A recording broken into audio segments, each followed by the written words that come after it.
is the first ever World Championship title in electric motor racing. 13 drivers are in the hunt after 14 intense rounds, and in the next 45 minutes, it is set to be quite the crescendo to the year. I'm Jack Nicholls. Alongside me in the commentary box here at Berlin's Tempelhof Airport is the three-time Indy 500 winner Dario Franchitti, and this is how the grid lines up.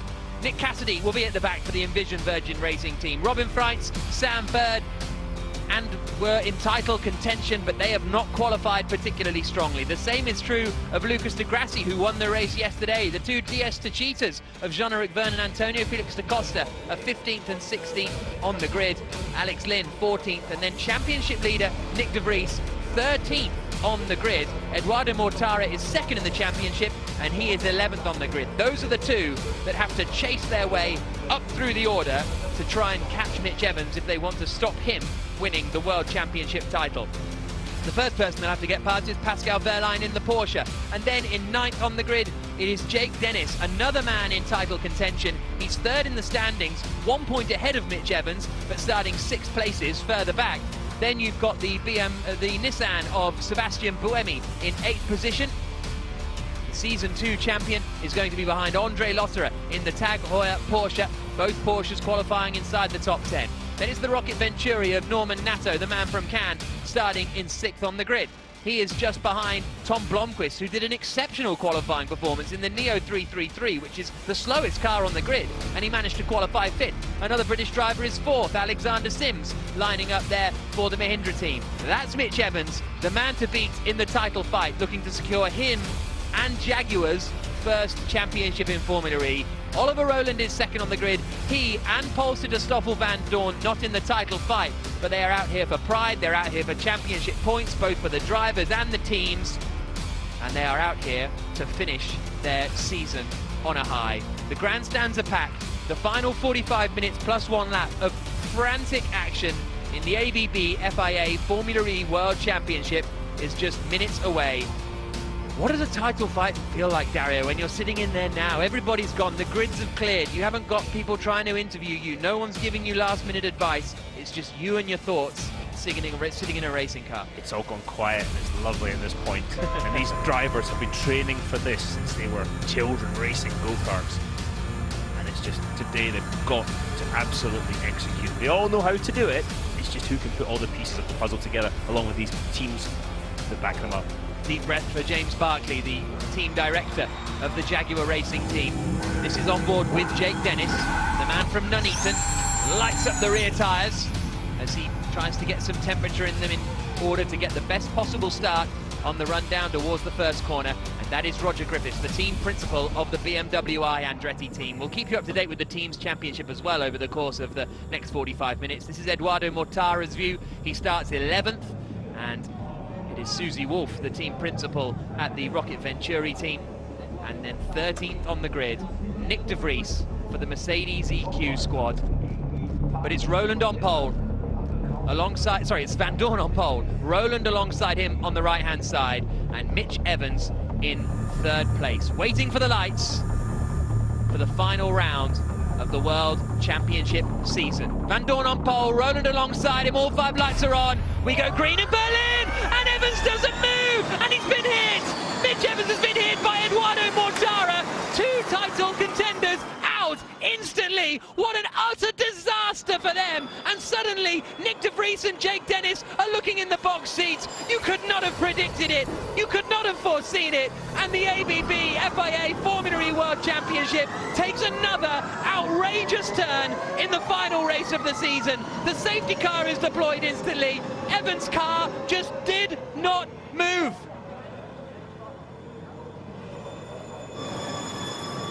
Wow. Safety car deployed, and Incredible scenes. we will keep you updated, of course, on how Evans and Mortara are, because that was a big hit off that start line. Rene Rast has joined the back of the pack, and Evans sitting in the cockpit, Eduardo Mortara sitting in his. You can see Evans talking to them there, and absolute disaster. And I've never seen this is the Just didn't move. This is the 84th Formula E race, and I don't think I've seen a car not go at the start. No, it wasn't like he accelerated and something broke. It just didn't go, and they've got all these start procedures and stuff. And I think we're just speculating at this point. But I mean, how tragic for Mitch Evans and the Jaguar team after all the hard work to get them in position to win this World Championship today. So Jake Dennis now in 8th place. As it stands, would be scoring 4 points, which would not be enough to win him the title. We're in the very early stages, naturally, of this E-Prix. We've got a long way to go, but Dennis in 8th isn't quite enough. De Vries only made up 1 place at the start. He actually dropped behind Alex Lynn. And we go through the pit lane because of all the debris on the start area where the cars, Mitch Evans and Eduardo Mortara, are lying. A red flag. Okay, everybody, we're under a red flag, red flag. Red flag conditions then. Everybody returns to the pit lane. And yep, everybody exactly follow the red flag procedure. Red flag procedure, which is go in front of your garage in park for make condition. And if you need to consume repairs, you go into your garage. You go into your garage. So red flag condition. now Eduardo Mortara is in front out of your of the garage. car. Mitch Evans is talking to the medical staff. In your garage if you want to effect repairs. And that's race director Scott Elkins. Now, with these electric cars, quite often you're not allowed to get out of the car until it is safe to do so. And so Mortara is out of the car. Evans seems to be conversing fairly well with the medical team around him, but it may Again, be everybody, we're in park for make conditions in front of the garage, park for make conditions. so they're not allowed to change anything with the cars at the moment, but it may well be that Evans just isn't allowed to get out of the car at the moment until the safety team have checked that it's safe for him to do so.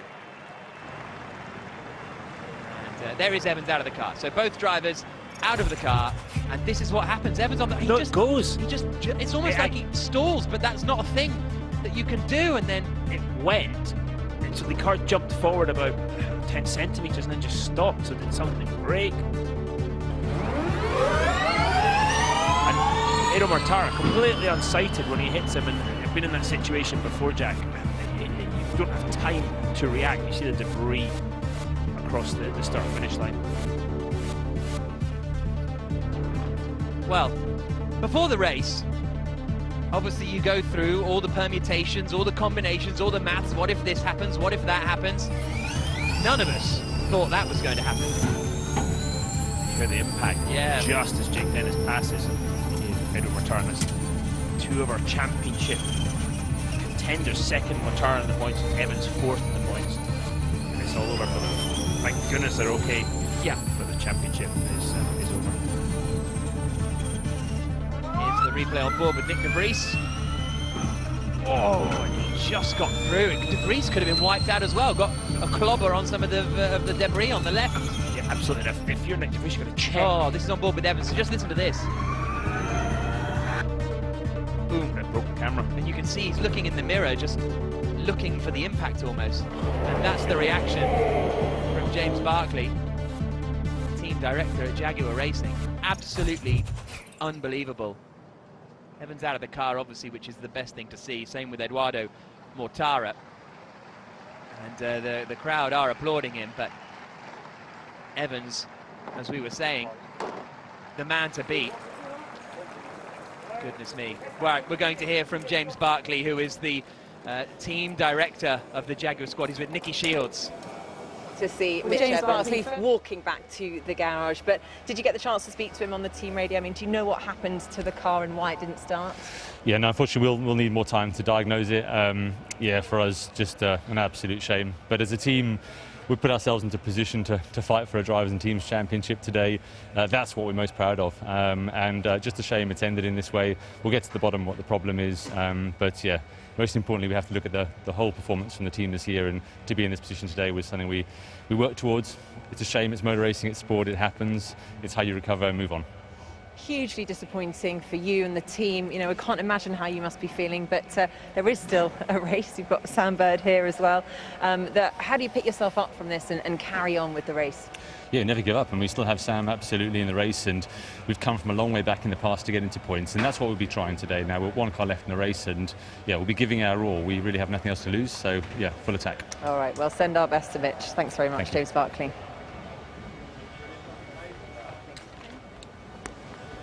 There is Mitch Evans talking to his engineer, and well, you figured out some of that racing driver language, Dario. Yeah, it looks like Mitch is saying it went, and then it just shut off. That's what it looks like Mitch is saying. But yeah, you've got to feel for Mitch Evans. Absolutely devastating. Watch it jump. And by that point already his championship's over, but then, of course, to add insult to injury and really hurt Edo Mortara and then Rocket Venturi. You see the collision. Remarkable. There you can see the FIA electrical safety specialists. That's who they were waiting for. And there is Eduardo Mortara, who we spoke to on the grid, and he said, look, it's a bit of an outside chance. The crowd applauding him, but just one of the... This is race control. Scott Elkins. We're hoping to have this cleaned up fairly quickly, so I'd like to ask that, if possible, the drivers stay in the cars, and we'll be able to get this started faster, if possible. So if you can, please keep the drivers in the cars, and we'll get everything cleaned up. And Eduardo Mortara, look, just such one of the loveliest guys in Formula E, honestly. Such a lovely man. And look, he's going straight to Mitch Evans and saying, is he fine? Yeah, he's an absolute class act. And this thing, he was second in the points coming into this race today, and he missed a race in Saudi Arabia when he wasn't able to start due to basically stuff outside his control. So a wonderful season for him, and a real shame for him and the Venturi team to see it end like this. Wow. Heading back down to the garage then. We'll restart the race, which maybe potentially with a grid start or behind the safety car. We'll wait and see whatever Scott Elkins decides. The extrication team just being told, just telling Edo that the ambulance will come and will take you for you have to go to the medical center. To the medical center for a checkup. But so if the incident, the cars measure the size of the incident. If the G-forces are over a certain size, you have to go to the safety. Well, let's hear from Mitch Evans, shall we, after that dramatic start. Nikki? Well, Mitch Evans, there was so much promise and potential at the start of this race. But first of all, great to see you walk into the garage. Are you okay? And what happened in the car? Yeah, I'm fine, thanks. We seemed to have some sort of failure after the launch. So it went, and then I had an alarm, and the car basically just stopped. So, yeah. And then obviously Edo had nowhere to go. I feel for him as well. But it was over before it even started, which, yeah, is obviously just not meant to be this year. Emotions obviously are very raw right now. What's kind of running through your mind?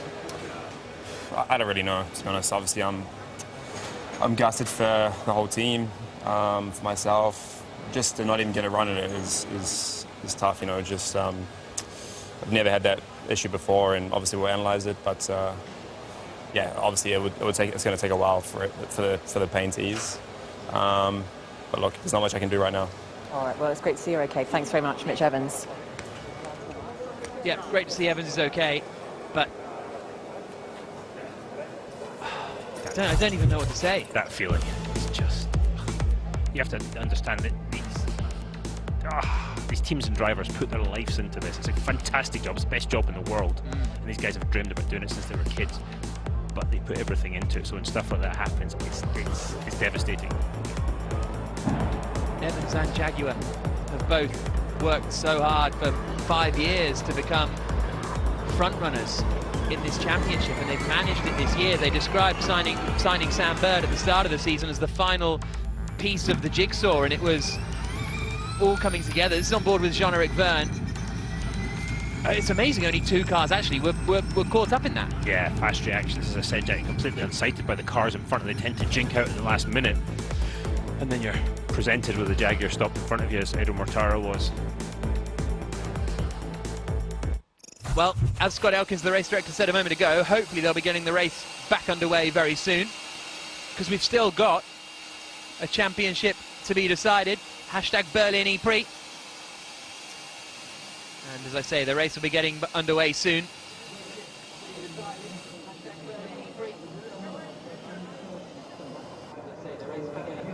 So the fans have witnessed quite the dramatic start to this E-Prix, and now Evans is out. We'll focus on the positions everybody is in, as they have cleared the track now, so hopefully it won't be too long before we get action back underway. Now, Nick de Vries and Jake Dennis, if it finishes like this, would be tied on points at the top of the championship, but Nick de Vries has won 2 races, and Jake Dennis has won 2 races, but de Vries has 2 second places, whereas Jake Dennis has none. So that is why Nyck de Vries would win the title. But that's how close it is. Dennis is 8th.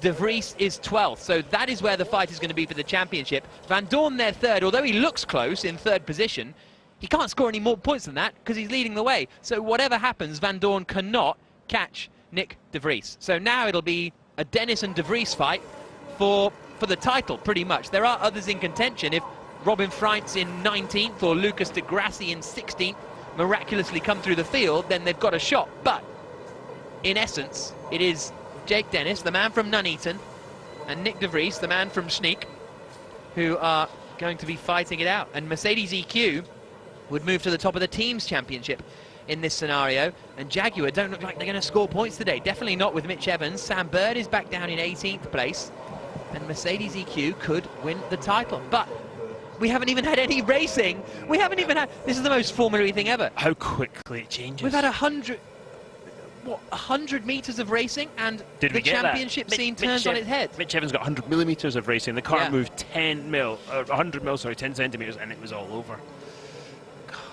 Wow. The ups and downs of sport. Yeah, indeed. The medical car pulling back into the pit lane on a beautiful day here in Berlin.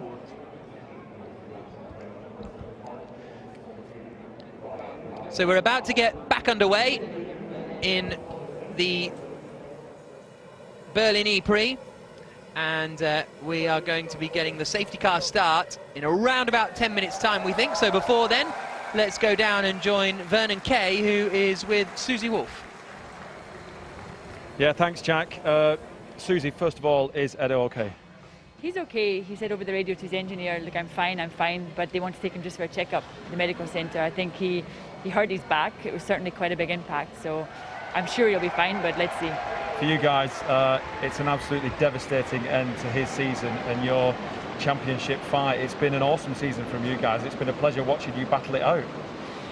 It feels like it's over before it ever really started today. We were so looking forward to the fight out there. Obviously, we knew it was going to be close. We knew we had to do a really good job today, but yeah, I'm a bit speechless, to be honest. Yeah. It's over. We all are.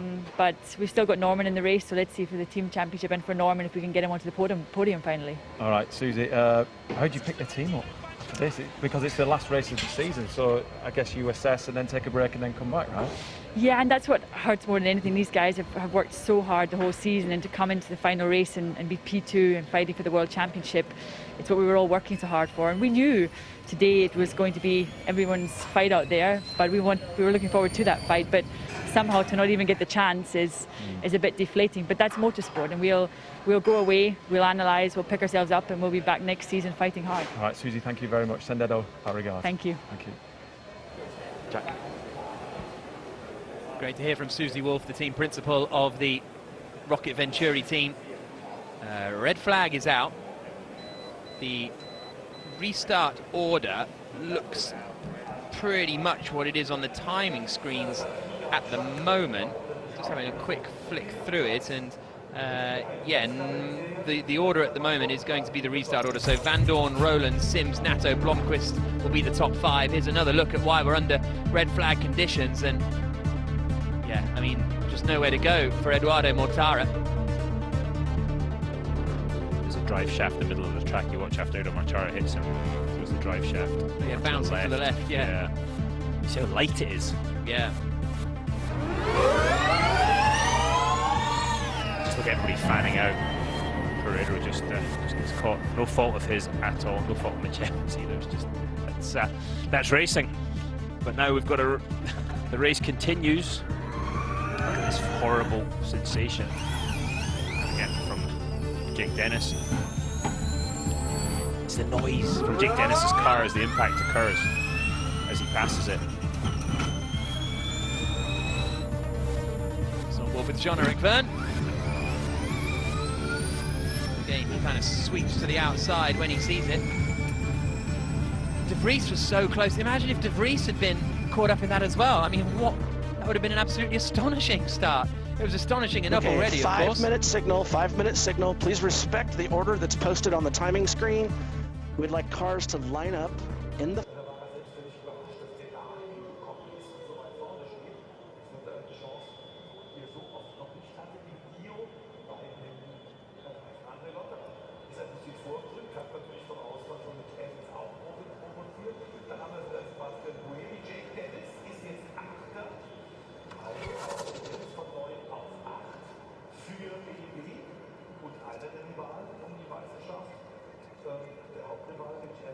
Pace of the Nissan, the race pace of the Nissan hasn't been quite where it needs to be. Same with Alexander Sims in the Mahindra, Tom Blomqvist in the Neo. So those guys, I think, are going to add some interest into the mix, I would say, at the front of the order. Now, let's actually look at the first corner, because we've been so focused on what happened behind. So Sims running in third, and then Blomqvist and Nato going right together, and Nato in the Venturi, the white and black car, goes right round the outside of Blomqvist down into the first corner, which was an impressive move. And also Lynn getting ahead of Nick de Vries, who lost places. Obviously, he had to get on the brakes and take evasive action after the start. And then Roland and Sims were fighting very hard. So they came down into turn 2. And the race will restart in pretty much just over a minute's time.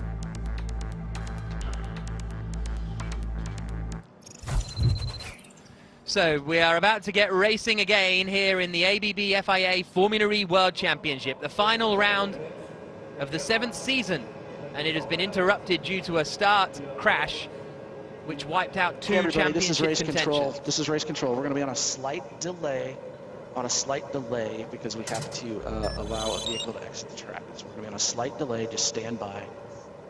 Stand by. Okay, a slight delay to the restart time, which was due to be in 30 seconds. Just saw Toto Wolff, the boss of the head of Mercedes Motorsport, basically, and Stilbag Gill, the boss of the Mahindra team, whose driver Alexander Sims is running in 3rd place at the moment, ahead of Norman Nato and Tom Blomqvist. But as you say, Dario, I think Van Dorn is in quite a good position here. As we look again at a replay of what happened with Mitch Evans, look at him there on the left-hand side, not moving anywhere, and then bam. Savage watching these accidents in slow motion. You see how much the driver's head actually moves, the shock that goes through their body. But the good news is the cars are designed now to take a lot of the energy out of the crash. You know, Mortara, just his head just moving around, he's probably just devastated, just that feeling of, oh, come on. Yeah. So unfortunate, Eduardo Mortara. And there is the cue, ready to go. These guys have got to put this out of their mind. Whatever happened, right? Okay, the race has got to happen. Now you've been keying yourself up for a couple hours for this race, and it's you've got to reset and go again. So if it finishes like this, Dennis and De Vries would be tied on points for the top of the championship. If Dennis gains 1 position, i.e. 8th up to 7th, he would win the championship. But De Vries is in 12th, so he's got to gain a couple of places if he wants to be in the mix for the championship, if Dennis makes forward progress. And I think Dennis potentially is quicker than most of the cars in front of him. He certainly was yesterday when he finished 5th. And Ian James, the team principal of Mercedes EQ, will know that. And De Vries will also have to make some forward progress. And if you're one of those two cars, Jake Dennis, Nick De Vries, as you're making progress through the field, you're being taught, I would imagine, if I'm in there, I want to be told what's going on. Okay, you know, the other driver is doing this, he's moved up to here, you need to do this. And okay, you can kind of take it easy a bit, but you've got to keep going, you've got to keep making those moves. And that might down to the last corner off the last lap. It'll be 43 minutes plus 1 lap to go. We're on board with Jake Dennis, waiting to get ready. Well, he is getting ready, he is ready, and he's waiting to go. Signed up for next year, Jake Dennis. And I think he, even if he doesn't win the championship, Jake Dennis has perhaps been my driver of the season. Absolute rookie coming into this. He did a tiny bit of testing before the season began, but barely anything before Nick De Vries is in his 2nd year. Okay, everybody, apologies. We're still on a little bit of a delay here, apologies for this. It was a last-minute change. We're waiting for a vehicle to exit the track, so just stand by, please. Apologies for this. So waiting for a vehicle to exit the track still. And so this is De Vries there. The man he's got to catch is Jake Dennis. To do that, he's got to get past Alex Lynn. He's got to get past Pascal Wehrlein. He's got to get past Sergio Sette Câmara, the Brazilian. And then it is Jake Dennis. So it's not that many between them, but Dennis is going to be moving forward.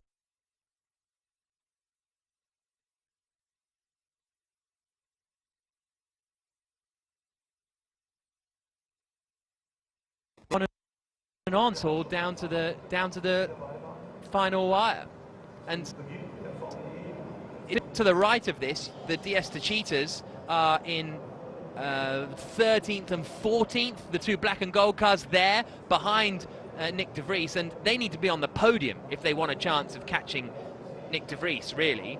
And the same is true of Lucas de Grassi in the black and white and red Audi there, and Robin Freitz, who's 4th in the championship in the number 4 purple Envision Virgin racing car there.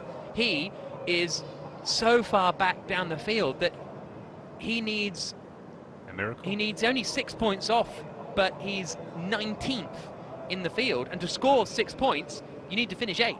So he needs to finish 8th to have any chance of getting it and be ahead of this man Nick de Vries. So that's why we say it is a de Vries-Dennis fight. Never say never, but that, I agree with you, Jack. I think it's looking at from the protagonist you talked about, but as we've just seen, anything is absolutely possible in racing, and especially I think in Formula E at this point.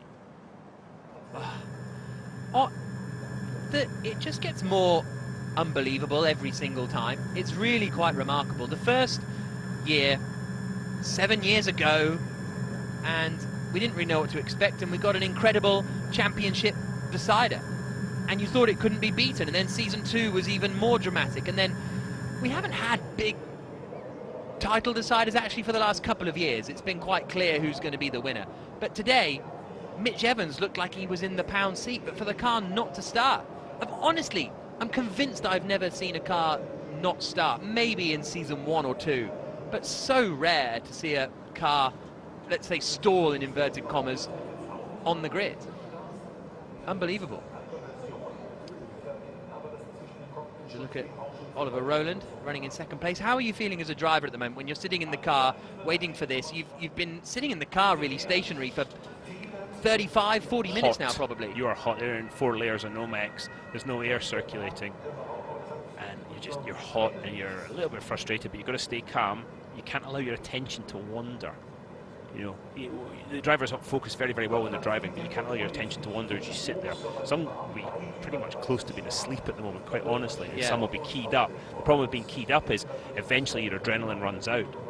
You've got to, whatever state you operate best in, you've got to try and keep it going for this delay, and then obviously the rest of the 43 minutes plus a lap for the rest of the Ypres. Yeah, exactly. So we are, I know we keep promising you a restart, but I think we are just getting an ambulance in the right position. Of course, safety paramount in Formula E and in all of motorsports. So they've just got to get the ambulance in the right place before getting ready to go. So just a couple of minutes before we get going again in the final part of the season.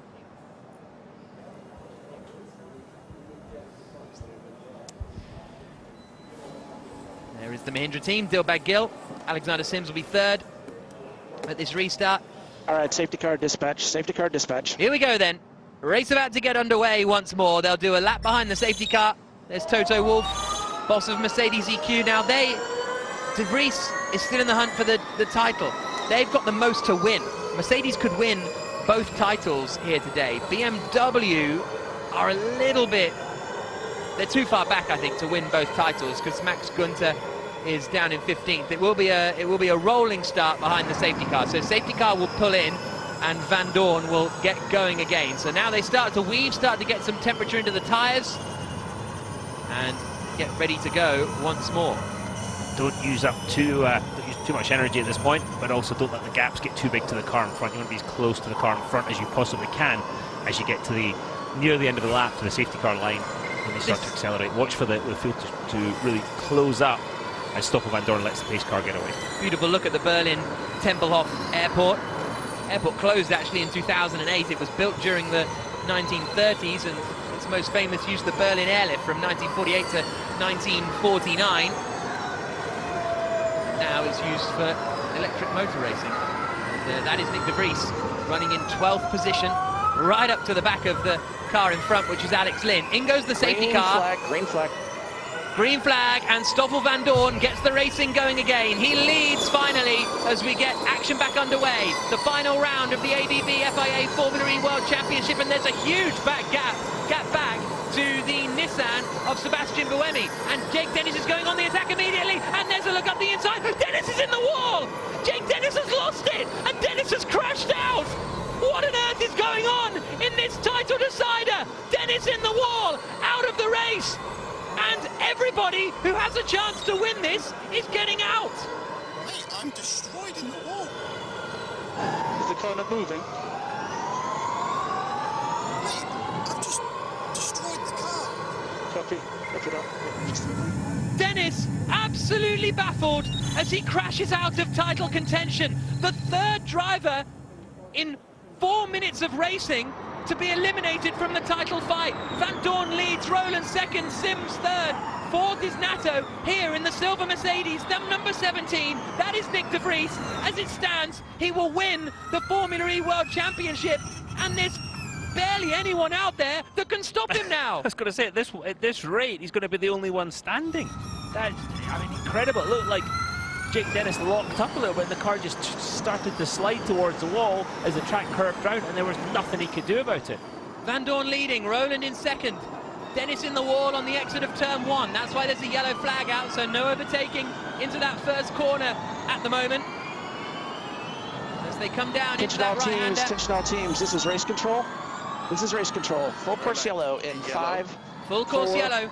3, 2, 1. Here's what happened to Jake Dennis. So look further back in the queue, on the top right, and so he's right up behind Buemi, stamps on the brakes and locks the rears. So was that braking or was that regeneration? Was that when he started to try and put energy back into the battery? I don't know. Wehrlein didn't beat Wehrlein. Camara. He's on board with Dennis. Yellow one.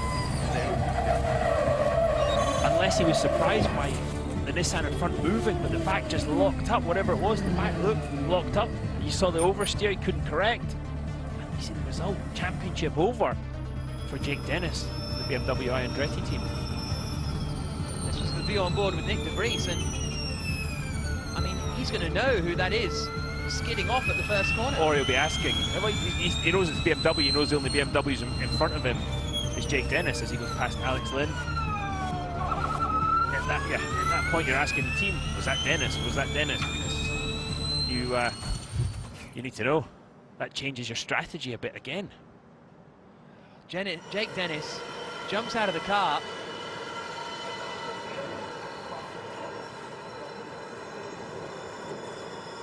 And I think the radio message we heard was, it felt like it was disbelief that he had done it. That's what it felt like to me. He's like, I've put it in the wall. I've destroyed the car. That's the kind of impression I got from it. It did sound like that, but I don't know if, as I say, I don't know if he was surprised by the Nissan moving a little bit. Whatever it was, the rear's locked. It was a bit early for him to be actually regenerating. It's a bit early in the race. The battery's so full that he's not able to put energy back in the battery. You see the frustration. The chance for Dennis's biggest win, biggest title of his career. An impressive junior career from Jake Dennis, but he ran out of money and he had to stop racing and ended up racing GT cars. BMW, that man there, Roger Griffiths, was so impressed they plucked him out of nowhere, put him back in a seat. And as it stands, de Vries would win the championship, and the nearest driver that can stop him is Robin Freitz, who's 8 points back and currently 18th. And Dennis, the 26-year-old from Nuneaton, trudges back. It's a long walk from there too. Yeah, because he's on the outside of the track. He's got to go all the way through the fan zone, all the way around the bridge. I'd be getting an Uber if I was him. Home to the airport. Just absolutely devastating. Attention all teams, attention all teams, this is race control. Full course yellow ending in 5, 4, 3, racing about to get underway. 2, 1. Green flag, green flag. Green flag again, and Stoffel Van Dorn is leading, but he's only just ahead of Oliver Rowland in this most unreal of final Formula E races. Van Dorn leads, Rowland second, Sims in third. Fourth is Nato, fifth is Blomqvist, that's Lotterer, that's Buemi, that's Wehrlein, that number 17 is Nick de Vries, who would win the championship as it stands. And they come through turn 10. And a lot of this frees up Stoffel Van Dorn to just go and try and win the race. We're talking tactics and team tactics and trying to help his teammate Nick de Vries win the championship. Now he's freed up. It's like, just go Stoffel, go try and win that race. And you can see Oliver Rowland behind him in the Nissan putting pressure on already. Look to the right of their names, that was the energy numbers. It's so important because the Formula E car starts the race with not enough energy to finish it, so you've got to regenerate energy into the battery, you go as fast as possible while also saving energy. It's a real game of chess the whole way through these races. There's a move as Nick Cassidy gets passed by René Rast. Are you sure he doesn't see him like that? Roland asking, are you sure about something? Very Presumably cryptic. talking to Stoffel Vandoorne. And, well, I presume the team maybe said he's just saving energy, and Roland said it doesn't feel like that. Now, Da Costa is 7th in the championship. He's 9 points off the lead. He's currently 13th, so even Da Costa, who's 13th, would need to get up to 5th in order to win the championship today and hope that Nick de Vries doesn't score any points. But let's focus on this great battle for the lead of the race. Stoffel Vandoorne is ahead of Oliver Rowland, and the two are absolutely nose to tail. Good traction from the Mercedes as they come out onto the start, finish straight. Driver's eye with Oliver Rowland, the camera inside the British driver's helmet as they come down onto the brakes in towards turn 1. And this is the fight for the win. Driver's eye right next to the driver's left eye. It's exact view that you get. Although Oliver Rowland has a really big visor strip for the sun, you can actually see more than that, trust me. But he's hounding the Mercedes of Stoffel Vandoorne ahead of him, and Stoffel not getting ahead so far. And again, some of that is looking after the tyres. Look how abrasive the surface is. You can see it from here, that abrasive concrete surface, and the drivers are worried about that too, and not pushing the tyres beyond their limits, because you'll pay the price in the second half of this 45-minute plus 1 lap race. Here they come then down towards turn 9 as it stands. Nick de Vries would win the championship. Stoffel Vandoorne would finish 2nd. Eduardo Mortara 3rd. As they come down into the left-hander of turns 7 and 8. There are the two Diez Techeetahs, Verne and Antonio Felix da Costa, followed by Lucas Di Grassi. And here come the race leaders again, out of the final corner. For this one, isn't it? Because the Mercedes EQ team would win the championship. Right now, if they hold on with this position of Vandoorne winning and de Vries in 9th place. But here comes Vandoorne. Will he be winning come the end? We've still got attack mode to discuss. We haven't even mentioned it during the course of this race. When will some of them go through the extra power zone on the exit of turn 5, and then they will have 2 lot more minutes where they will have extra power, 17% extra power. You'll see it here on the exit of this right-hander there. There's the attack mode activation zone, and there goes through it Norman Nato. So Norman Nato activates his attack mode, comes out just behind Tom Blomqvist, has to be used twice during the race. Each attack mode lasts 4 minutes. So now Nato dropped back, but he has some extra power to try and climb up the order, the Frenchman. 17% of extra power, that's quite a lot for 4 minutes. And that you've got to use that. We saw in yesterday's race, René Rast went from 12th to 2nd using the attack mode. That was an 8-minute attack mode. We've only got 4 today, but you can make rapid progress around this Berlin circuit. Sims is in this fight as well, isn't he? The Mahindra is really close in 3rd place, so it is Stoffel Vandoorne, Oliver Rowland and Alexander Sims, the top 3. A gap back to Norman Nato, who was in 4th place but in attack mode for another 3 minutes and 15 seconds, as you can see on the tower on the left-hand side. But Rowland at the moment looks fairly happy to sit in behind Stoffel Vandoorne and use a little bit of slipstream, because if you're tucked up behind the car in front, you're expending less energy. I think we should go now. Rowland saying, I think we should go now. Now, is he talking attack mode, or is he talking about passing? I think he's talking about passing him, as we see Sims go to attack mode on the outside of turn 5. So Sims now drops back in behind Norman Nato. So Nato's done quite well out of that. And Rowland thinks he should overtake Stoffel Vandoorne. He's not quite close enough yet. As they come down into the left-hander. Pascal Wehrlein's under investigation for undertaking under yellow flags, which we heard Nick de Vries complaining about. Jean-Eric Verne and Lucas Di Grassi are right together. In fact, Di Grassi has just passed Antonio Felix da Costa because da Costa activated attack mode. On board with Nick de Vries, champion-elect at the moment, in attack mode, running in 9th place. Is Rowland going to go for it this time? Down towards turn 1. Oh, and here comes Nato as well. Okay, let's close the gap to Wehrlein in front. Think about your TTP for attack. Yeah. Fuck. De Vries being told to close the gap, and here comes Nato to the outside of turn 2 for 2nd place. Is he going to make it? No, not quite. Right wheel to wheel there, and Vandoorne is holding the lead at the moment, but surely Nato is going to go past. Rowland thinks about defending, but he doesn't want to fight him too hard and lose time himself. Here they come down towards the right-hander of 5. Does Van Doorn activate attack mode? No, but Roland does. So Roland goes through his first attack mode and drops out behind the Mahindra of Alexander Sims. Tactically not so great. He lost 2 places. Now he's got to wait for the 2 cars in front, Sims and Nato, to run out of attack mode before he can really make the move to get back into second place. Half an hour plus 1 lap to go. Van Doorn leading. Nato, Sims and Roland behind him are all in attack mode. So they're waiting a long time here, Mercedes EQ, compared to their rivals for the win. But just watch the balance of the cars. When the cars start sliding around more, that means the tyres are really starting to get hot. As Norman Nato goes for the lead, down the inside into turn 1. Stoffel Van Doorn did not defend too much. That means I think he's really, again, just measuring himself at the moment. He wants to be leading on the last lap.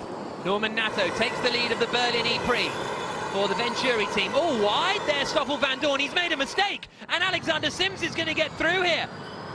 Side by side into turn 3, and Sims is through. Van Doorn went too late on the brakes into turn 2, and that has allowed Sims through. And now Roland is right behind Van Doorn as well. Surely Van Doorn goes attack mode this time. No, he doesn't. Interesting strategy here from Mercedes. Tom Blomqvist there does go through attack mode activation.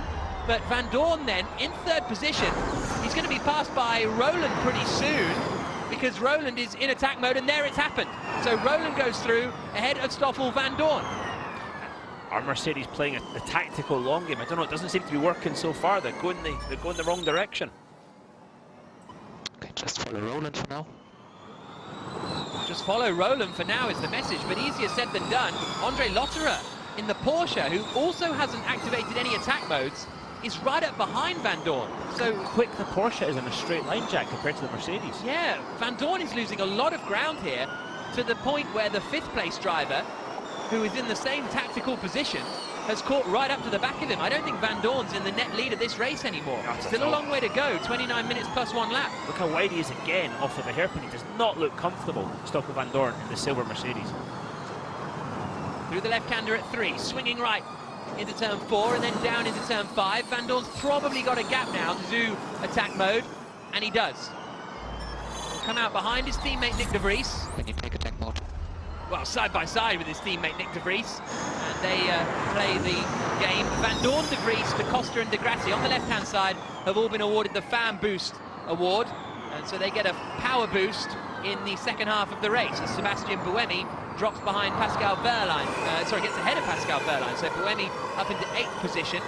The 2 Mercedes EQ cars running right together. Norman Nato is now out of attack mode and leading the E-Prix at the moment. 28 minutes plus 1 lap to go. And De Vries is out of attack mode, so expect his teammate Stoffel Van Doorn to drive away from him, the first of the 2 silver Mercedes. And if he can drag Nick De Vries along, if Stoffel Van Doorn in the car in front can drag his teammate along a little bit, that will help the tactical race and give Nick De Vries more of a buffer in this championship. On board with Nick De Vries, champion-elect, as it stands, would win the World Championship and become the first ever Formula E World Champion in his first year of being a World Championship. And we're on board with De Vries here, dropping back now from Van Doorn. There into a second attack mode goes Alexander Sims. So Mahindra thinking about and deciding to get rid of their attack modes fairly quickly. And look at that, Van Doorn is behind Lotterer, and here comes Blomqvist. Tom Blomqvist in the Neo goes to the outside, and he goes ahead of Nick De Vries there. The Neo team last in the championship. They've struggled all season. Not Tom Blomqvist has got his elbows out. That was my apology. So Lotterer came out in front of De Vries, not Van Doorn. So Lotterer is still behind Stoffel Van Doorn. Van Doorn's in 4th spot. So we'll see what happens. De Vries obviously just basically trying to stay out of trouble. There's no need for him to take any big risks or go wheel banging with anyone. You can see as I talked about the car start to slide a bit more out of turn 10, for instance. There's a fight with the DS Techeetah of Antonio Felix da Costa and Sergio Sette Camara. They're fighting over 12th and 13th. Sette Camara behind is in attack mode at the moment, so he's got more power. But he's not able to get past da Costa just yet. Verne is up into 10th place. 27 minutes to go. Still not enough to really close in and join a battle for the championship. As it stands, it will be Nick De Vries to win the title. the man who won the first race of the season and led the championship, leaving the first weekend in Diriyah, I should say. 26 minutes plus 1 lap to go. What a roller coaster we've had since then. It's been up and down. The Sergio Setti camera goes past Antonio Felix da Costa, and that's what da Costa did not want to see, because the Dragon Penske car, the red and white number 7, the pace is not quite as quick normally as the black and gold Techeetah.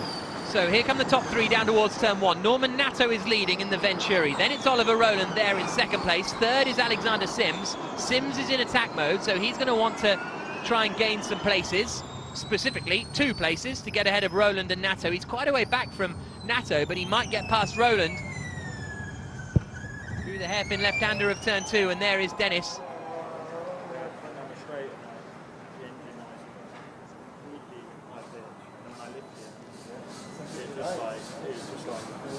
I think something broke.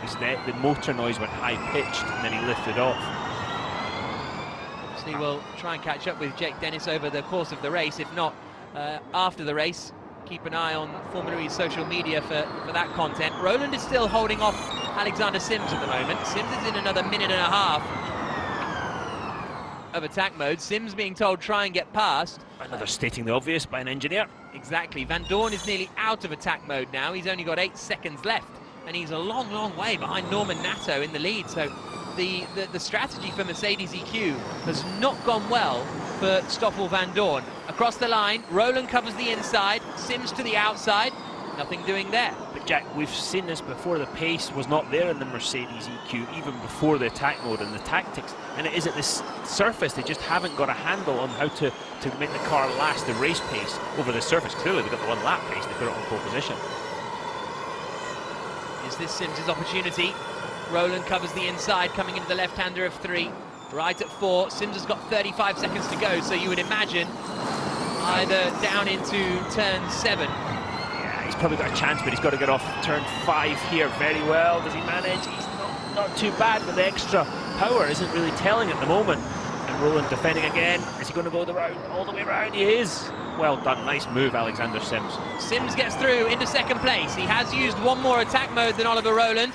Satisfying news for the Mahindra team, but Rowland will activate his attack mode soon, and he'll try and fight back.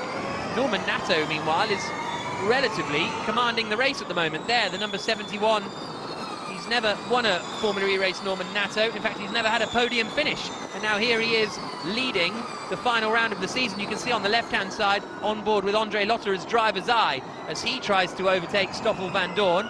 As it stands, Nick de Vries would win the championship by 11 points over Eduardo Mortara, with Jake Dennis third.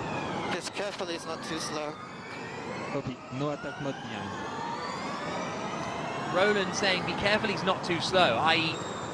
okay, we've dropped behind Alexander Sims, but I don't want to lose time being behind him and lose touch with the race leader. He's here for the win, is Rowland. And you think what the drivers are doing, they're driving with pinpoint accuracy and having these conversations with their engineers, and oh yeah, you sure about this, and the tactics here, and energy saving here, and energy regeneration. They're busy, they're earning their money today. Plenty of racing to come. Tom Blomqvist and Pascal Wehrlein going wheel to wheel, and that is Wehrlein into 7th place ahead of Tom Blomqvist, who's doing a very good job holding on in the top group of positions here. Blomqvist, he qualified very impressively. He's slipping down the order. The Neo is the slowest car out there, but he's holding on to the top 10 positions as it stands. 22 minutes plus 1 lap to go, so we're past half race distance, even though we started the race 50 minutes ago after a long red flag to clear up Mitch Evans and Eduardo Mortara's crash. Jake Dennis is also out, so 2nd, 3rd and 4th place drivers in the championship are out of the race. Robin Freitz, who's 5th, is down in 17th. Energy-wise, Alexander Sims has used a little more than Norman Nato and Oliver Rowland. So Sims is the weakest on the left-hand side, and obviously you've got to get across the line before you hit 0. Or you hit 0 and it cuts out. Yeah. And you can coast across the line, which we've seen them doing a lot recently. They're cutting it so fine now. So we see the onboard, you're going to see what there's the front of a Nissan from the back of a Mahindra. You'll see how close they get. The camera right in the nose of the Nissan in front. We've seen a lot of those being broken and smashed this year. And Sergio Setti camera back ahead of Alex Lynn. Alex Lynn took attack mode. Tom Blomqvist a bit of a stopper in the bottle. You said it's the slowest car in the grid, Neil. It's the smallest team as well, and the smallest budget, and they've done a great job, and it works as all the teams do in the grid. The men and women work so hard. Norman Nato leading the way. Blomqvist still managing to hold off Antonio Felix da Costa this time, the reigning champion. Coming down into turn 1, there is Alex Lynn going ahead of Sergio Sede Camara, so that's now 11th place for Alex Lynn, as Blomqvist continues to hold off Jean-Eric Verne behind him. We go on board with Verne.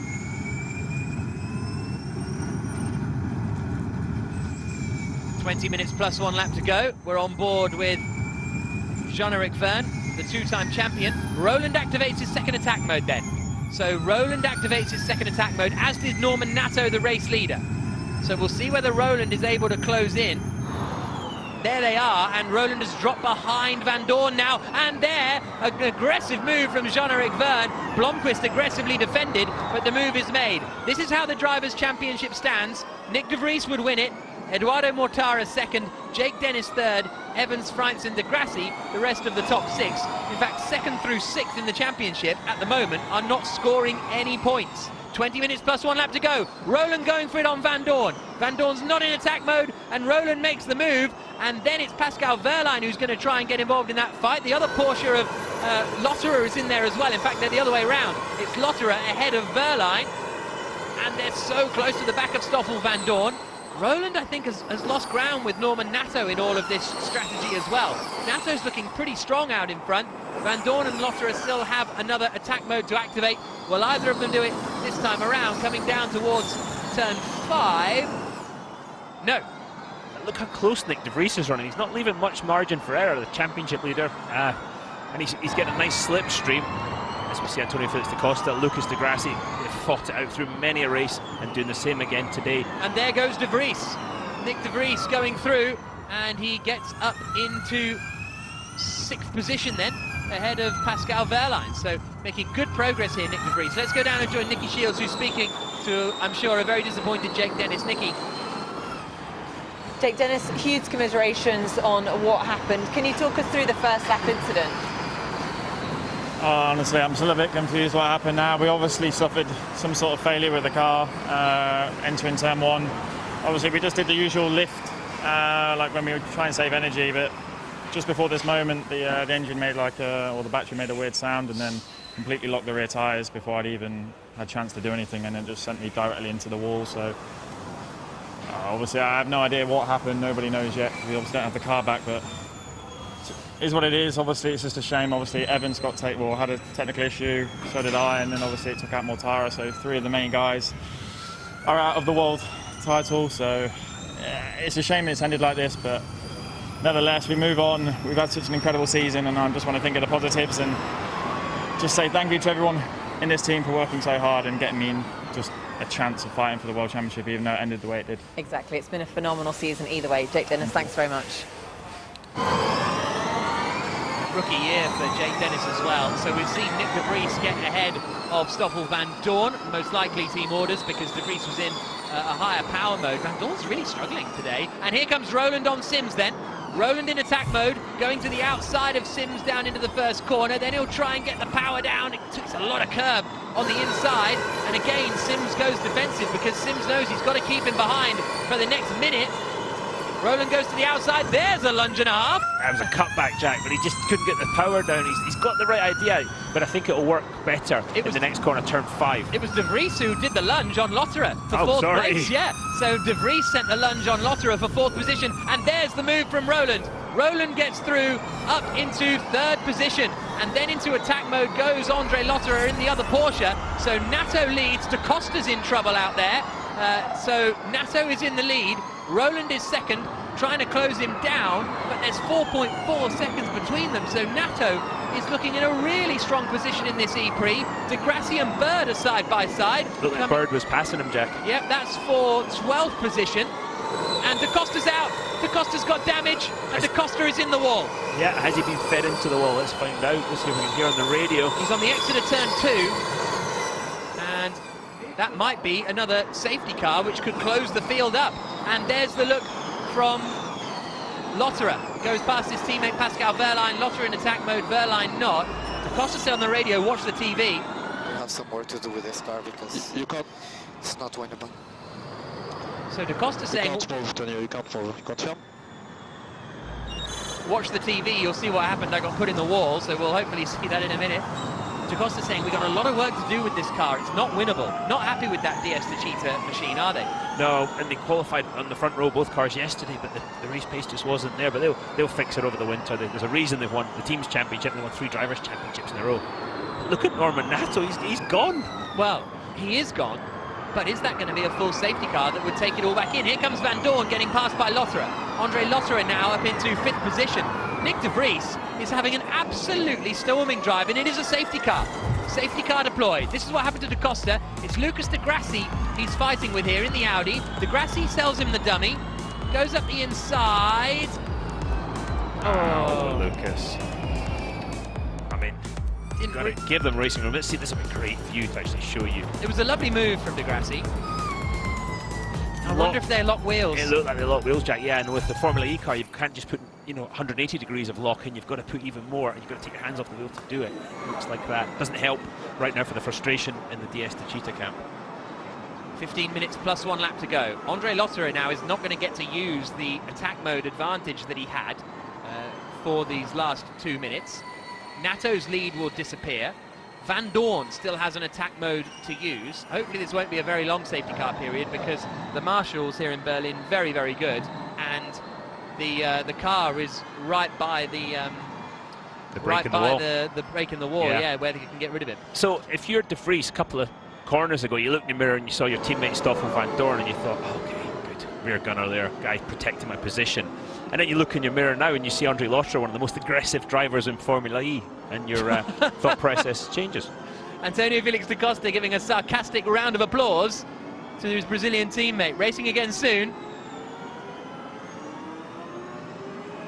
Did you say Brazilian teammate? Brazilian compatriot. Ah, okay. And I thought there was news you had there, Jack. No, exactly. Here's the championship as it stands. Nick de Vries extending his lead at the top of the championship, up in 4th place, having started 13th. What a race this would have been if Dennis was making his way up the order as well. I mean, you can't ask for more drama, can you? No, but you know, Mitch Evans, Jake Dennis, Edo Mortara, they all put themselves in position to fight for the World Championship today, and it looks like something out of all of their control took them out of it, but you've got to be perfect. You've got to be perfect to win a championship. Verne 8th in the standings, so Da Costa's now out from 7th place in the standings. It's Freins, de Grassi and Verne that are the only 3 drivers that really are still in contention. As it stands, Mercedes EQ will win both titles, the teams and the drivers' championship. It's so interesting. The drivers are all about the drivers' championship, and the teams are thinking, we want the teams, we want the bragging rights, and the prize money that comes. The prize money comes from where you finish in the team's championship.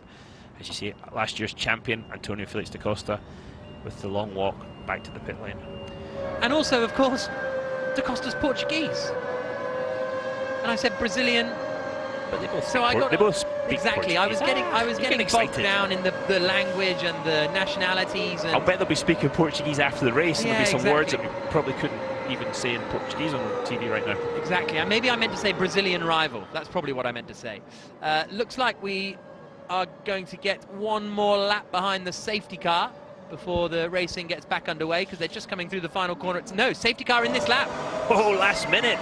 So a late call, safety car in this lap, and we're going to get racing back underway. In comes the Mini Electric pace setter.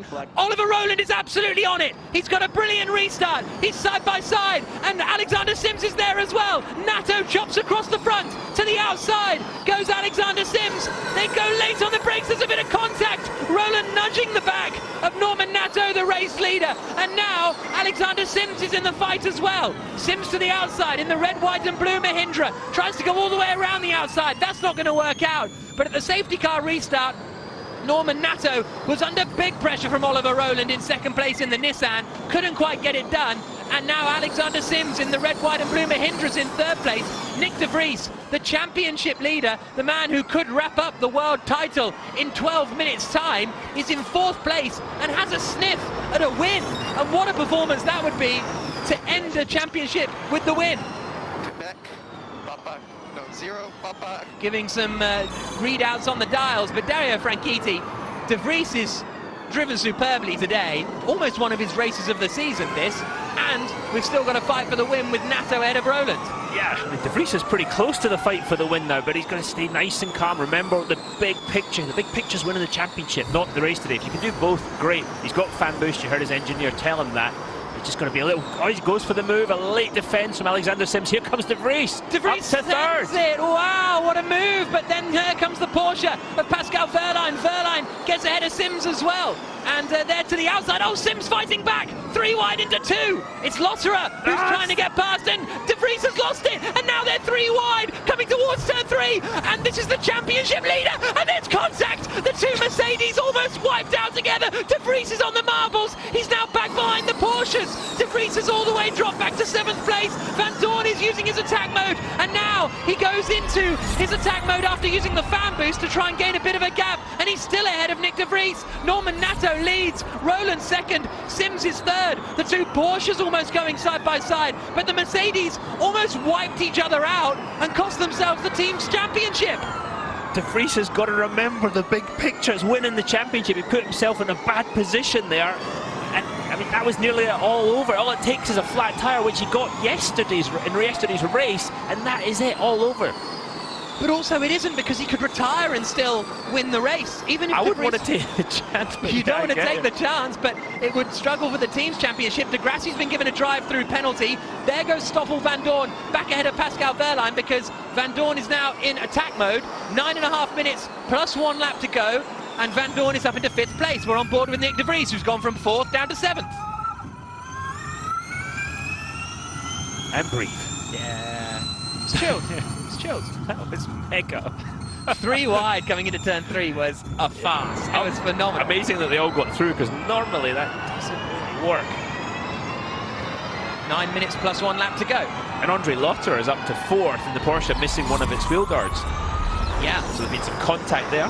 Still Nato, Roland and Sims the top 3. And there goes, oh, Van Dorn sweeps across the front. And that is 4th place for Stoffel Van Dorn, getting ahead of Andre Lotterer. Van Dorn now's got a couple of minutes to try and get up onto the podium, while he's in attack mode anyway, and get ahead of Alexander Sims. But Lotterer is one of the feistiest racers out there. That's Oliver Roland, who, this is what I expected to see from the Nissan. They haven't quite got the race pace to live with the Mercedes EQ-powered Norman Nato, who's in the lead at the moment. Van Dorn trying to attack Alexander Sims. Sims looking for his 2nd podium of the season, running in 3rd place at the moment in the red and white Mahindra. Here's a replay of Nick De Vries, and so he went up the inside, sent it late in the day, and then Van Dorn stuck it on the inside here. And this is where Lotterer's in the middle being like, guys, what are you doing? What are you doing? And then that was the contact where I thought they were the Mercs were going to pitch into each other. Yeah. They didn't though, so it's fine. You almost had a heart attack there, didn't you? Look at this. What are they? Watch them squeeze the Porsche in the middle. Oh, that was moments away from no team's championship. And if you thought that, imagine what team principal James thought. And that was a beautiful move, though. And there goes Van Dorn up into 3rd. Stoffel Van Dorn into 3rd position. I feel like I'm a little bit of a target at the moment. You can see why. Yeah. De Vries feels like he's a target. He is the championship leader. Jean-Eric Vergne is now caught up to the back of him. There comes Nato, there comes Roland, the top 2. 3rd now is Stoffel Van Dorn. He's got a minute of attack mode remaining. Has he got enough to close in on Roland and Nato for the race lead? Just a little point further back in the field. René Rast is now 11th from starting in pit lane. Yeah. In the Audi. And has he just made up another place there on Sebastian Buemi? Yes, he has. So it's 10th place now. Meanwhile, Sam Bird is going through on Alex Lynn. Drivers' Championship as it stands. De Vries, Mortara, Dennis would be the top 3. And I think it just will remain that, because even if De Vries retires, the closest driver to him still in the race is Robin Freitz. And if De Vries retires, he'd have 95 points. Vergne would move up to 8th in the standings. Bird dropping down to 10th. Bird was the championship leader coming into London last time out. 7 minutes plus 1 lap to go. And it's the front wheel guard from the Porsche, it looks like. Yeah, it's a pretty dangerous spot, I have to say. If you're side by side there, you've got a good chance of hitting that. Buemi's just lost 11th place to Sam Bird. 1.4 seconds between Nato and Roland on the last lap. Van Dorn so far on this lap is about a second quicker, but not ginormously so. He is closing in on the back of Oliver Rowland, though. 6 minutes plus 1 lap to go. And Van Dorn has used his fan boost. I think all of the drivers have used their fan boost, who won the extra power boost in the second half of the race. 6 minutes plus a lap remaining in the Berlin E-Prix, the final round of the ABB FIA Formula E World Championship. If you're enjoying it, we'll see you in Diriyah in January, and then another rest of the entertaining season, a really, really long and exciting calendar for next year. Here's energy remaining on the left-hand side. Everybody's at about the same level. Lotterer maybe with a little more. Bird is now trying to pass Blomqvist, so Blomqvist, after a great drive, is going to get shuffled out of the points in the end. A valiant attempt though, wasn't it, really? I mean, he's done 40 minutes in the points there, and he's really wrung the neck of the Neo 333. As we see Sam Bird going to the outside, and he's passed him. The number 10 car passing the Neo 333, number 88. And the two Porsches behind the Mahindra of Alexander Sims now, so Sims is going to be defending into turn 1. Sims in the orange, white and blue Mahindra lead of that pack. Okay, try to increase charge behind Rowland, increase charge. Get behind is 1.5 seconds. Marius Meyer Dietrich there, the race engineer of Stoffel Van Dorn, saying sit behind Rowland, regenerate energy into your battery, take it nice and easy, and then we can use that energy that you put back in the car to attack Rowland later on. And again, that's part of the chess game that is Formula E. Just wait for it. You've got 4 minutes 45 seconds plus 1 lap to get past Rowland. Is Nato too far ahead? I don't know. If I'm Dorn, I'm thinking I want to get past Rowland and try and attack Norman Nato for the win. 2 seconds up the road there, Nato. Is he going to take his first ever Formula E victory in the final race of the season? The car's flashing through down into turn 7. That's a great shot. Sete Camera and Joel Eriksson swapping places, we saw there, for 16th place. But this is now the fight for 4th position. That Mahindra of Alexander Sims isn't that good in the race, which we are now seeing with Sims. He fought very hard early on, but in overall efficiency, it's not the best out there. And now he's trying to defend from Andre Lotterer. And he's doing a great job. Yeah. You know, the chassis balance goes away. It looks like the back of the car sliding a bit more, and that's the front of a Porsche. Missing part of his bodywork as Andre Lotterer goes to the outside in turn 2. Nothing doing though. Can he do the cutback? No, yeah, that's asking a lot of the rear tyres to turn and accelerate like that at the same time. The tyres don't like to do 2 things at once. They don't like to brake and turn, they don't like to accelerate and turn. So you try and get the car as straight as possible on corner exit. Oh, a bit of oversteer from Sims leading the way. Does that allow Lotterer to get close enough to make a pass into turn 6? Here they come. Now towards the flick left and then the turn right. Lotterer is very close. Not close enough. 3 minutes plus 1 lap to go, and now they're all queuing up behind him, and that's where it could all get a bit busy, because Verne is in there, Rennie is in there. His drive-through penalty, and down Nick De Vries has been told to stay calm and stay where you are. Here they come down to a fancier move this time. He really does, Jack. And he's so close to the back of Sims. And Sims has gone a little wide, but not quite enough. The thing is, if you're Sims... Here comes Verline. The 2 Porsches are going to go side by side into 2. Bails out of it. Nicely done. Yeah, but then the Mercedes comes alongside again. And you've got to imagine Jean-Eric Vergne is behind De Vries, and the black and gold to Cheetah. Rast has gained 10 places during the course of this race. Bird has gained 12. Robin Freitz, who on average has gained the most races of anyone each race. Oh, that's a late one, and he sent it! Oh my goodness me! Nick De Vries put into the wall by Pascal Wehrlein. He went for it so late in the day, Nick De Vries, and his steering's bent. Yeah, is it? It was a slightly curved, Jack, so we need to see when it's on a proper straight. And now Verne goes on the attack. Does he coming down into 6 and 7? Burnt enough, but Rast is right behind. That was a sort of quite a rash lunge from De Vries. Yeah. It's like, breathe, Nick, breathe, just chill out. Now we are coming across the line. I think we've got 2 laps to go now. It's going to 3 laps to go with 9% usable energy. That is doable. Nato's saving energy very nicely and pulling out an advantage. Nato is driving brilliantly, but think De Vries sees all of this queue of cars behind as Lynn is the next person to pass Sebastian Buemi for 13th place.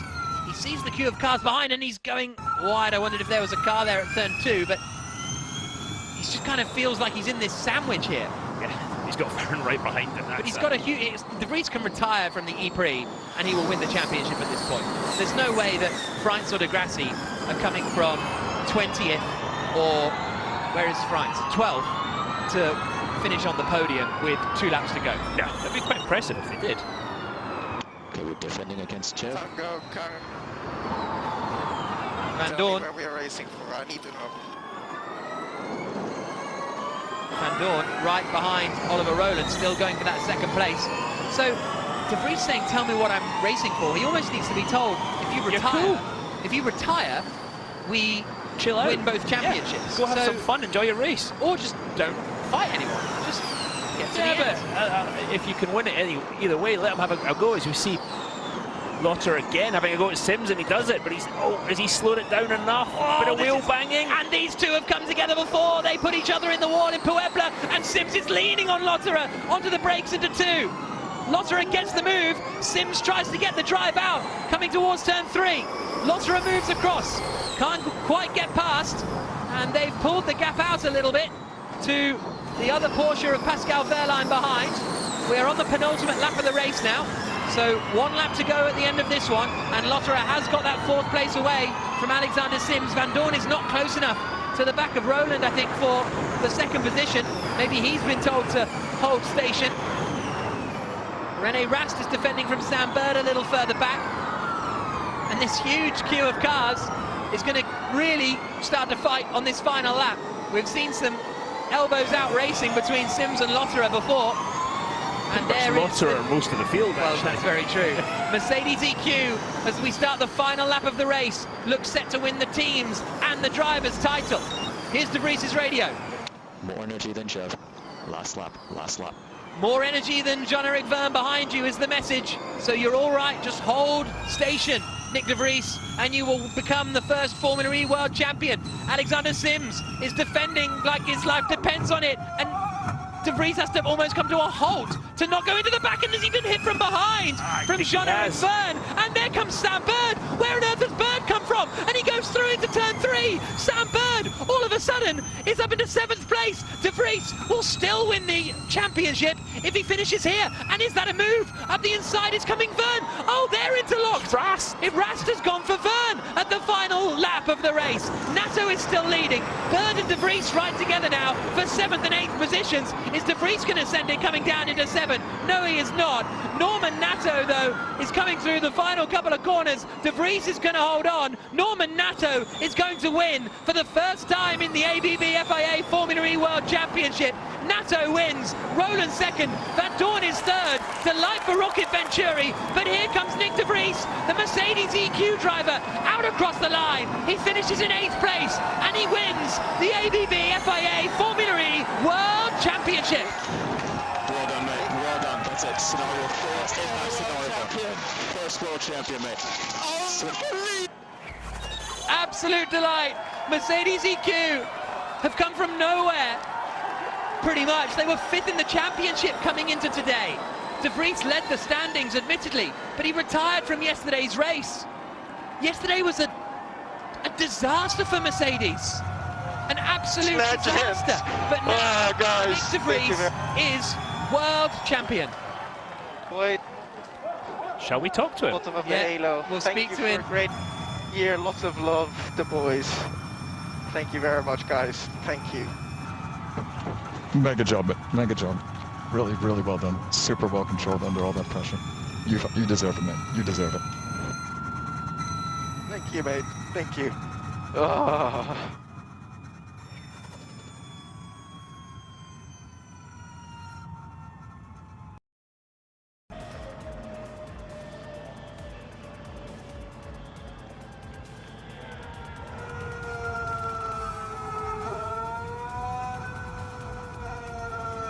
Absolutely, and the Mercedes EQ powertrain won the race in the back of the Venturi. But I mean, there's so many ifs and buts. You know, Mortara, Evans, Dennis today. It goes on and on. But there can only be one winner, and it's that man, and he's a deserving winner, Nick de Vries. De Vries returns to the pit lane.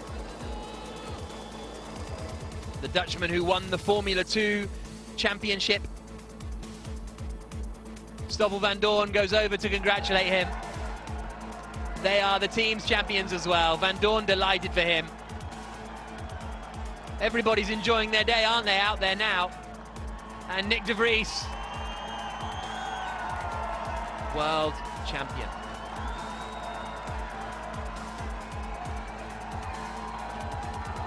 The 26-year-old Dutchman joined Formula E last season in his rookie year.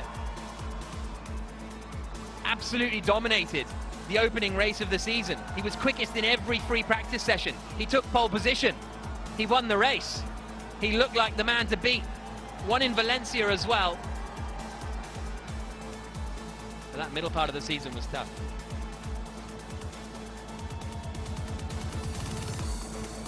Andre Lotterer, happy for de Vries.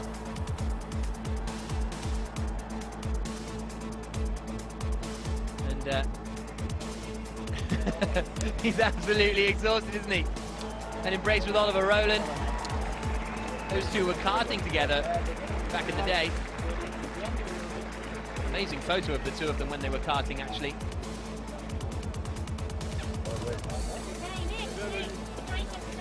And Nick, he barely knows where to go, does he? And he is the Formula E world champion after an incredible season. 2 wins. We can hear from him now. He's talking to Nicky Shields. Oh, I parked it wrong as well. Well, Nick de Vries, it gives me great pleasure to introduce our very first FIA Formula E World Champion. Congratulations. How does that feel? I'm lost for words. I'm starting to get a little emotional.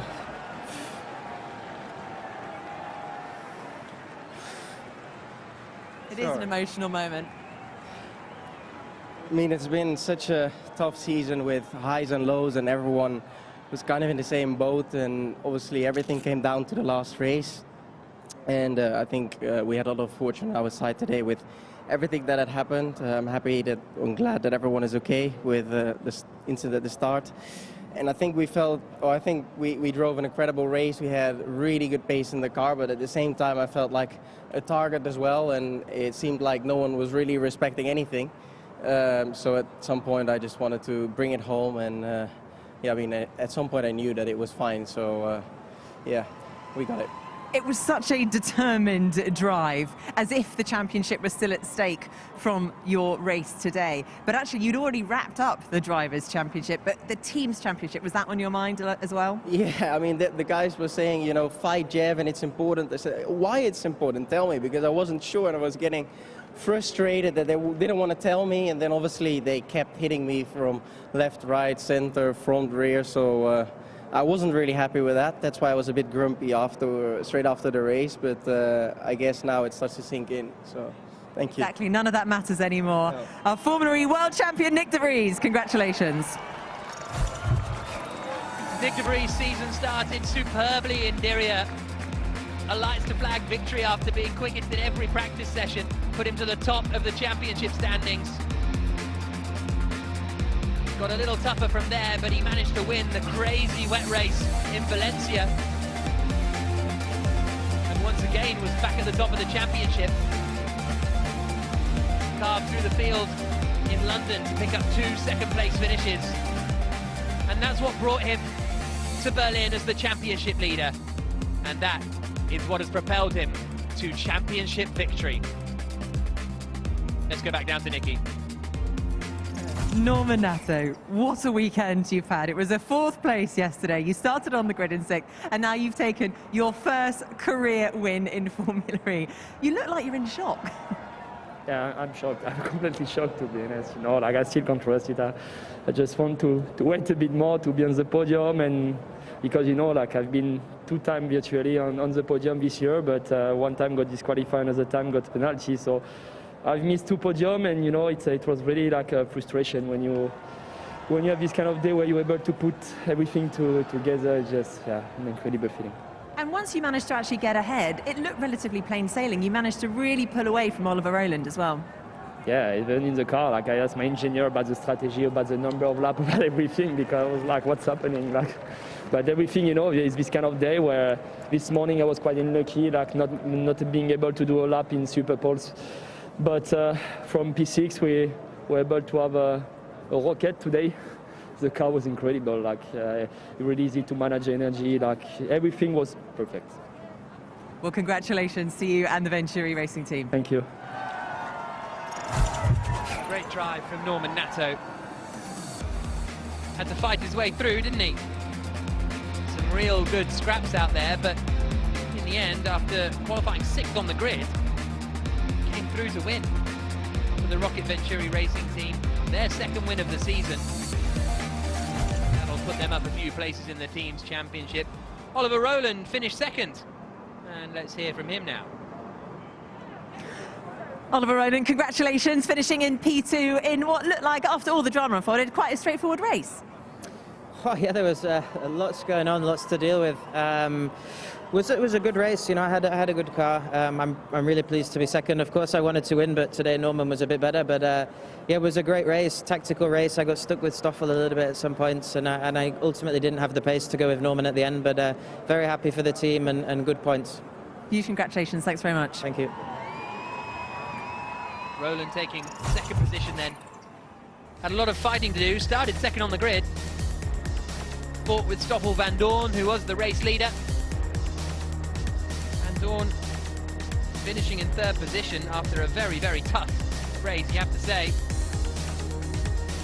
And Rowland across the line for another podium finish. And it's a season of what could have been for Oliver Rowland, but his last race with Nissan, and he gets up onto the podium. And now 3rd on the grid, or on the podium I should say, is Stoffel Vandoorne. He's with Nicky. Well, Stoffel Vandoorne, congratulations on the podium. It was a pretty busy race for you. I think 3 wide with Andre Lotterer and your teammate at one point. Yeah, it was pretty eventful at some point. You know, we were lacking a little bit of pace at the start of the race, and you know, we weren't quite quick when it really mattered with the, before taking attack mode. Then obviously the safety car came, and I found myself in a little bit of a tricky situation, fighting quite a bit of cars, but managed to make it through without scratches, and yeah, happy to recover to the podium. So fantastic day to the team. Congrats to Nick for his championship, but also to all my team, Mercedes, for clinching the constructors. It's been an awesome season for us. We've had a lot of ups and downs, but to finish it this way, everyone deserved this. It's been a roller coaster, but what a way to end. Thanks very much. Well done. Really was a roller coaster, wasn't it, for Stoffel Vandoorne? 3rd in the end. And he started the race on pole position, did Vandoorne, but the attack modes didn't really work out, and then he just slipped back down the order a little. Not ideal, really, for Vandoorne. 3rd place, though. The team win the team's championship, and that doesn't really matter now, does it? Would have loved the win, no doubt. And there is Nick de Vries, embracing the team. Huge operation, Mercedes. Came into Formula E and really raised the game, didn't they? Did Mercedes when they joined the championship. And this is confirmation of the race results. Norman Nato takes the win. Oliver Rowland 2nd. Stoffel Vandoorne 3rd. Lotterer 4th. Sims in 5th. Nick de Vries' 8th position is enough to secure him the ABB FIA Formula E World Championship title. And what an absolutely frantic, frenetic and astonishing race that was.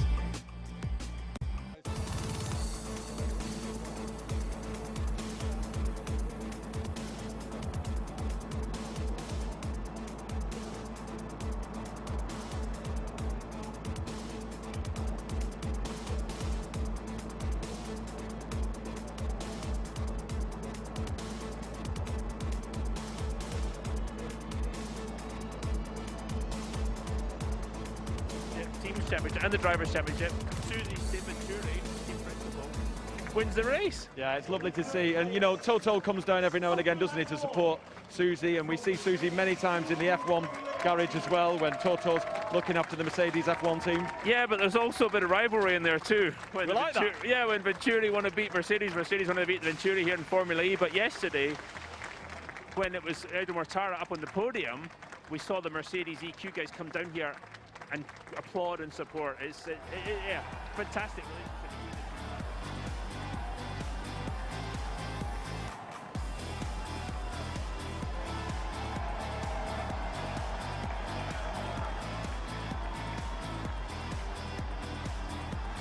Next, in second place, Oliver Rowlands from Nissan Edams. Another podium for him this year. After, again, a season of what could have been. I think I said that already. It's his second podium of the season after finishing third in Puebla from pole position.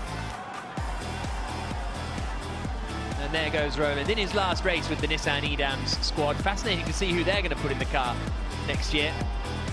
Guess we'll find out sometime in September, October, before pre-season testing gets underway. Our winner, Norman Nato. And Norman Nato, from Rocket Venturi the Rocket Racing. Venturi racing driver, is out onto the podium to take his first ever win in the ABB FIA Formula E World Championship.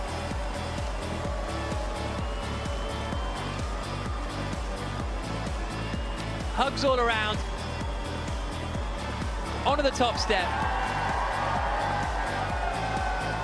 Big embrace with Susie Wolf, the team principal, who's really turned that team around, honestly, since taking over at the start of last year. And now it is the French national anthem, the winning driver for Norman from Nato. France.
And the Monegasque Rocket Venturi racing team have their second win of the season. We heard the Monegasque national anthem the national in anthem Puebla of the for winning Eduardo team Mortara's from win. Monaco. And now for Norman Nato.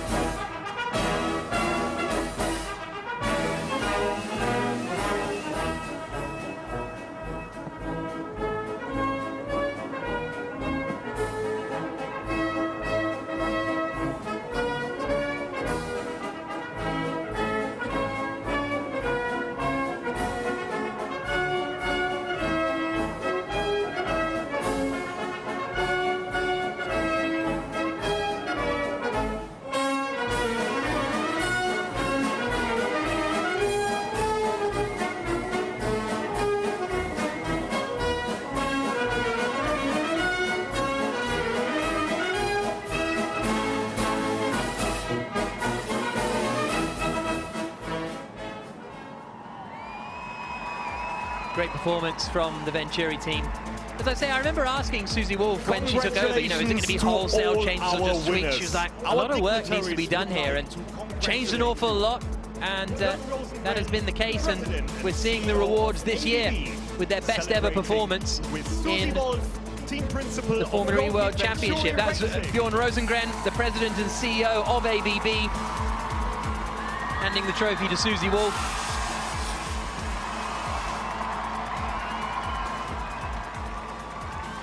And then Jamie Regal, the chairman of ADAC in Brandenburg, congratulating third-place driver Stoffel Vandoorne from Mercedes. Actually Manfred Voigt, the chairman of the ADAC Berlin Brandenburger, who is handing out the trophies for third position.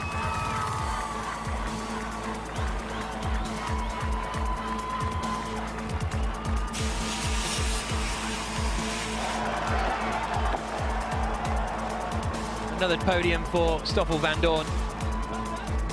And there is Nick de Vries, who's enjoying. He must be getting a lot of text right now. Dr. Alexander Koltuc, BMW Head of Experiential Marketing. And there is BMW's Head of Experiential Marketing, Dr. Alexander Koltuc. Oliver Rowland from Nissan handing the second place trophy to Oliver Rowland. After a good couple of years with the team. And again, Rowland, another driver who kind of not came out of the wilderness, but was brought into Formula E.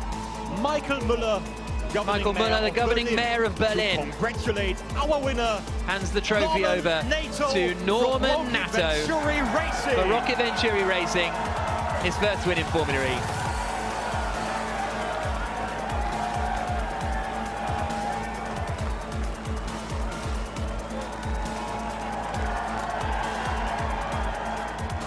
Drivers, it's time for the famous Formula E podium selfie that will be shared across social media. Now the Formula E selfie that Norman Nato will take. Susie Wolff will not join in with it.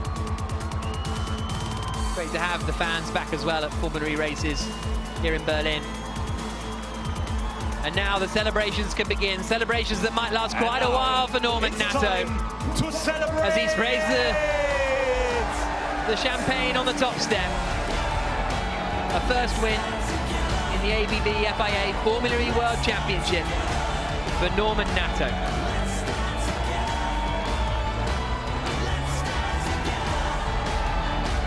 That's the Venturi team, who've seen both of their drivers win now this season. Mercedes EQ have had both of their drivers win. And join us so have BMW. In a few minutes as we crown our Season 7 winners so of the 2020-2021 ABB FIA Formula